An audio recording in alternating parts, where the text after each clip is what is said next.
नमस्कार, आप देख रहे हैं आज तक। आपके साथ मैं हूं सईद अंसारी। दुनिया की हर बड़ी खबर इस बुलेटिन में हम आपको दिखाएंगे, लेकिन सबसे पहले नजर दुनिया टॉप 10 पर।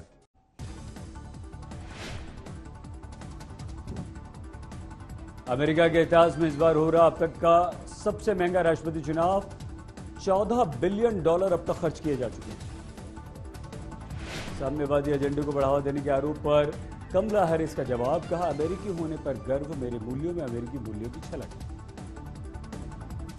चुनाव से पहले ट्रंप का एक और दांव, आईटी सेक्टर में काम करने वाले विदेशी प्रोफेशनल को H-1B वीजा देने के लिए कंप्यूटराइज्ड लॉटरी सिस्टम को किया खत्म। अमेरिकी विदेश मंत्री माइक पोम्पियो ने दुनिया की सबसे बड़ी मुस्लिम आबादी वाले देश इंडोनेशिया पहुंचकर चीन पर साधा निशाना।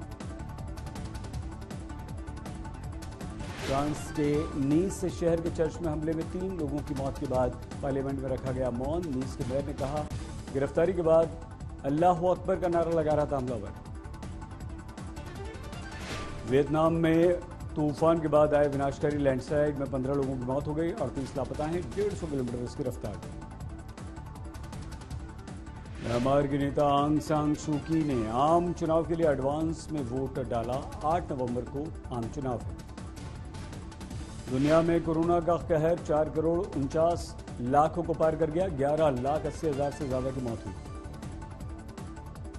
स्पेन में बढ़ते कोरोना की वजह से लंबी इमरजेंसी को लोगों ने कहा आफत। क्रिसमस, कई पारंपरिक त्योहारों पर छूट न मिलने से लोग नाराज। जर्मनी में कोरोना के करीब 17,000 नए मामले आने से हड़कंप। चांसलर एंजेला मर्केल ने कहा, महामारी को लेकर हम ज्यादा आशंकित हैं।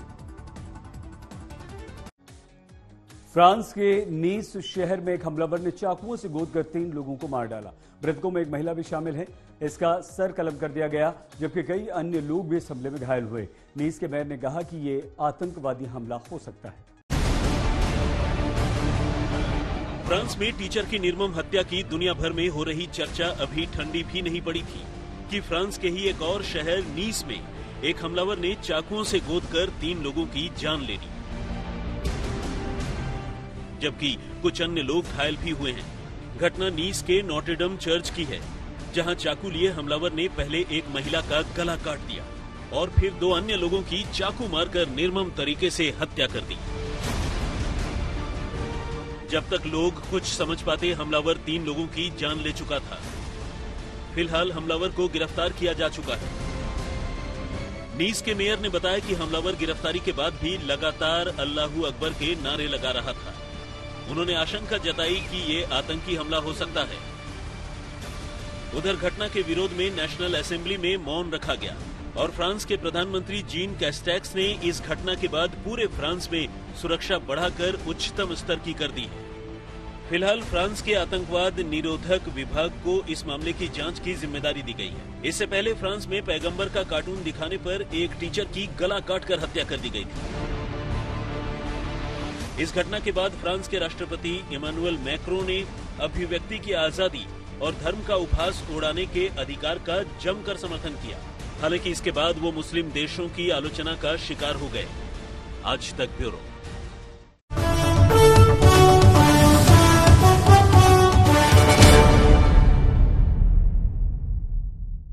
अमेरिका के राष्ट्रपति चुनाव में महज कुछ दिन बचे हैं। ऐसे में राष्ट्रपति डोनाल्ड ट्रंप जी जान लगाकर चुनावी रैलियों में जुट गए हैं।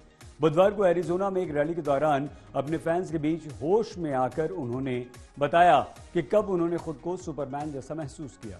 I would like to say that the antibody, what they gave me didn't help, but it probably did, because I woke up the next morning and I felt like Superman. I wanted to rip my shirt off, just like Clark Kent. Anybody ever hear of Clark Kent? Just like the legendary Clark Kent.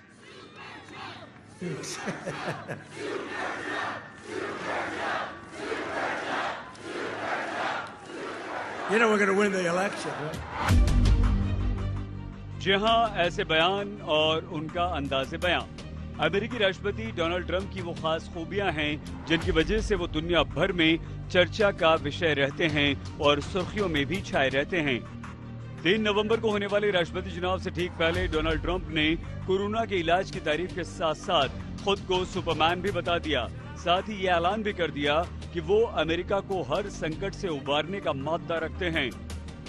हालांकि America दुनिया का ऐसा देश है जो वैश्विक महामारी corona virus के कारण सबसे ज्यादा परेशान है, बेहाल है।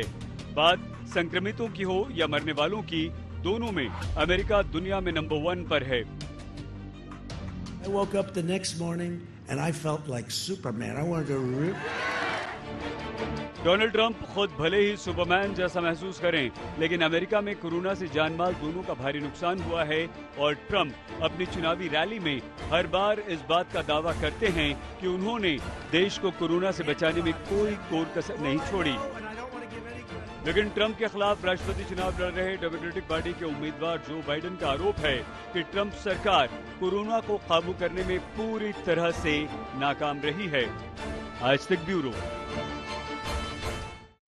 और आइए अब हम आपको बताते हैं कि अमेरिकी राष्ट्रपति चुनाव से जुड़ी 5 प्रमुख तारीखें जो हमेशा तय रहती हैं।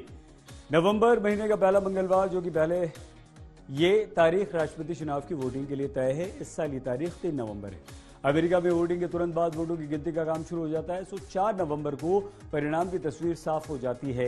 इस बार कोविड और बड़ी संख्या में पोस्टल बैलेट के चलते कुछ वक्त लग सकता है। दिसंबर के दूसरे बुधवार के बाद आने वाले सोमवार को सभी 50 राज्यों और कोलंबिया डिस्ट्रिक्ट के इलेक्टोरेट अपने अपने राज्यों में राष्ट्रपति पद के उम्मीदवार को वोट देने के लिए इकट्ठा होते हैं। ये तारीख इस बार 14 दिसंबर है। चुनाव के बाद जनवरी की 3 तारीख को दोनों सदनों के नए सदस्यों वाली कांग्रेस की पहली बैठक होती है। फिर 6 जनवरी को हाउस ऑफ सीनेट की संयुक्त बैठक होती है और नए राष्ट्रपति की शपथ ग्रहण के लिए 20 जनवरी की तारीख तय होती है। दुनिया आज तक में आज के लिए बस इतना ही। देश और दुनिया की हर खबर के लिए आप देखते रहिए आज तक।